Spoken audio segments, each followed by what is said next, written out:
있습니다. 윤석열 대통령 2차 탄핵안이 국회 본회의를 통과했잖아요. 예, 그렇습니다. 찬석 204표, 반대 85표, 기권과 무효표를 합치면 11명이었습니다. 지난주 부결 당론을 정하고 투표장에 들어가지 않았던 여당이 이번에는 표결에 참여했습니다. 취재기자 연결해 정리해 보겠습니다. 김다연 기자. 네, 국회입니다. 네, 표결부터 정리를 해볼까요? 네, 의원 300명 모두가 참석한 가운데 그러니까 찬성이 204표가 나왔습니다. 이 탄핵안 통과 요건인 재적의원 3분의 2 이상, 즉 200명 이상의 동의가 이뤄진 겁니다. 부결은 85표, 기권 3표, 무효 8표입니다.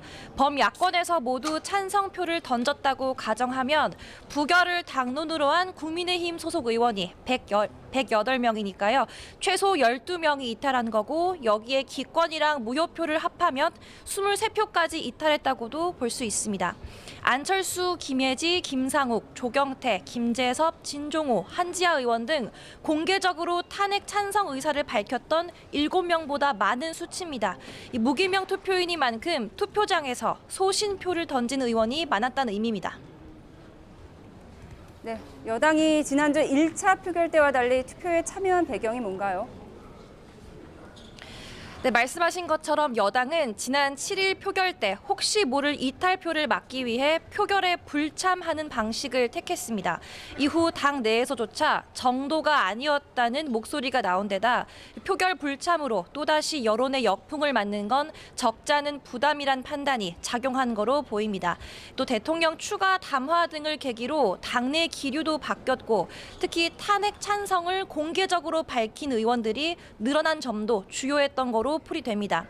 실제로 오늘 표결 전 열린 의원총회에선 탄핵안 반대파가 찬성파를 설득하는 발언이 줄을 이룬 거로 파악됐습니다. 여당은 아직 공식 입장을 내지 않고 있고 본회의 직후 의원총회를 이어가고 있는데요. 이 탄핵 찬성 1인 시위를 벌여온 김상욱 의원은 국회에서 기자들과 만나 자격 없는 대통령이 내려왔다며 여당 의원으로서 송구하다고 말했습니다. 탄핵 반대파였던 김기현 의원은 SNS를 통해 또다시 대한민국의 불행이 시작됐다며 건강한 보수 정당으로 재정비하겠다고 입장을 냈습니다. 아예 탄핵 찬성을 당론으로 하자고 공개 제안한 데 이어 오늘도 나라와 국민만 봐야 한다고 강조하던 한 대표는 아직 공식 입장 없이 대표실에서 상황을 지켜보고 있습니다. 네, 탄핵안을 발의한 야당 반응도 전해주세요. 네, 표결 결과가 나오고 본회의장 앞에서 야당 보좌진을 중심으로 환호성이 터져 나오기도 했는데요. 국민과 민주주의의 승리라는 입장입니다. 민주당은 본회의 직후 기자회견을 열었습니다. 박찬대 원내대표는 이 자리에서 지난 10일 동안 감히 상상할 수 없었던 일이 일어났다며 헌법재판소의 탄핵 인용까지 이끌어내겠다고 밝혔습니다. 그러면서 내란 사태가 아직 끝난 게 아니라며 처벌이 이뤄질 때까지 경계를 늦춰선 안 된다고 강조하기도 했습니다. 개혁신당도 입장문을 통해 윤석열 대통령은 이제 일부 국민을 선동하려는 불순한 의도를 거두고 헌법재판소 선고가 있을 때까지 조용히 자숙하길 바란다고 밝혔습니다. 지금까지 국회에서 YTN 김다연입니다.